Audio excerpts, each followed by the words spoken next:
किसानों पर जो दिल्ली जा रहे थे डॉक्टर वीरपाल सिंह, उन पर देश बीजेपी जवाब दीजिए। मनीष शुक्ला, 50 मनीष शुक्ला जी, जुर्माने की नोटिस थमा दी।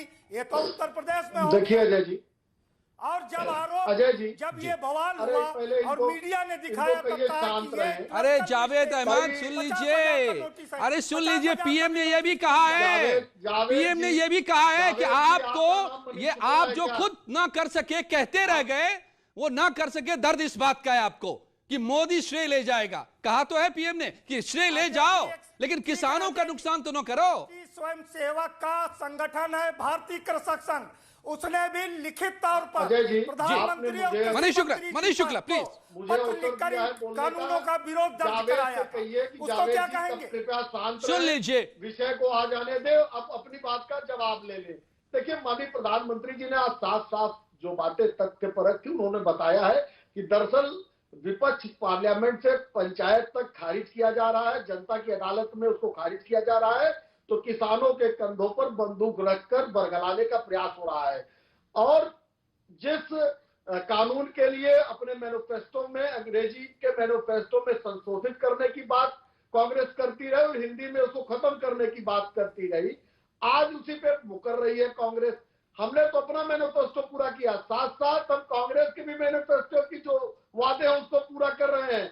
और देखिए निश्चित रूप से एमएसपी के लिए प्रधानमंत्री जी ने एश्योरेंस दिया, लगातार जो वार्ता हुई उसमें एश्योरेंस दिया गया, कॉन्ट्रैक्ट फार्मिंग के विषय पर कि किसानों की जमीन पे कोई खतरा नहीं है, बल्कि इससे किसानों को लाभ होगा, फसल कटने के पहले उनके दाम निर्धारित होंगे, कोई आपदा विपदा आएगी तो उनके लाभ सुरक्षित रहेंगे।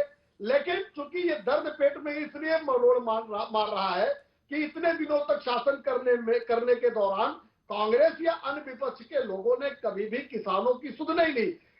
प्रधानमंत्री जी ने बड़े विस्तार से बताया कि 2014 के पहले एमएसपी क्या थी, 2000 आज की डेट में क्या एमएसपी है, गेहूं की, ज्वार की, बाजरे की। और ये कृषि सुधार कानून लागू करने के बाद रबी और खरीफ की 6 फसलों की एमएसपी बढ़ाया है हमने। ठीक है एमएच खान साहब, मैं आज चाहता हूं कि क्योंकि प्राइम मिनिस्टर ने सामने आकर के अब खुद बागडोर संभाल ली है, ये जो जंग चल रही है एक तरीके की उसकी, प्राइम मिनिस्टर ने ये भी एक और आंकड़े दिए, बहुत सारे आंकड़े उन्होंने दिए। आज आंकड़ों की जुबानी, तथ्यों की जुबानी उन्होंने बातें रखी है, सिर्फ बातें नहीं की है। और कहा है कि पिछली सरकार के दौरान 2014 में दाल आयात कर रहे थे, किसानों से नहीं खरीदा जा रहा था। 1.5 lakh ton, 1.5 lakh metric ton केवल दाल की खरीद हो रही थी, हमने 112 लाख मीट्रिक टन दाल खरीदे। ये प्राइम मिनिस्टर के स्टेटमेंट से मैं कोट कर रहा हूं। और उन्होंने कहा कि हमने दाल की खेती को बढ़ाने के लिए देश में कितना 50,000 करोड़ खर्च किया है। तो अब जब ये दाल ज्यादा उपज रही है, हम खरीद रहे हैं, फायदा किसानों का हो रहा है। आप लोग कह रहे हैं कि यह सरकार किसानों को लूटने का प्लान कर रही है।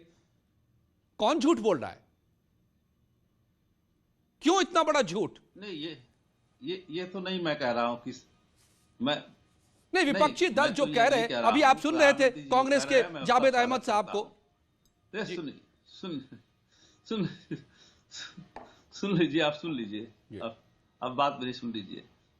मैं प्रधानमंत्री जी के जो बयान का स्वागत करता हूं, मैं इसमें इनकार नहीं करता हूं, लेकिन जो किसान संगठन धरने पर बैठा है उसका निपटारा कैसे होगा? उनको कौन समझाएगा? उनको समझा, कोई विपक्षी दल उनके कैंप में नहीं जा रहा है। सुप्रीम कोर्ट ने भी कह दिया है कि भाई अगर उनको पसंद नहीं है तो बैठ के तय कर लीजिए, मैं उसमें आपको सहयोग कर दूंगा। ठीक है, तो इस चीज को मैं समझता हूं कि अगर किसानों के भले की बात हो रही है तो उसको जो है इस धरने को खत्म करने का प्रयास करना चाहिए। और कैसे प्रयास होगा ये सरकार जाने और किसान संगठन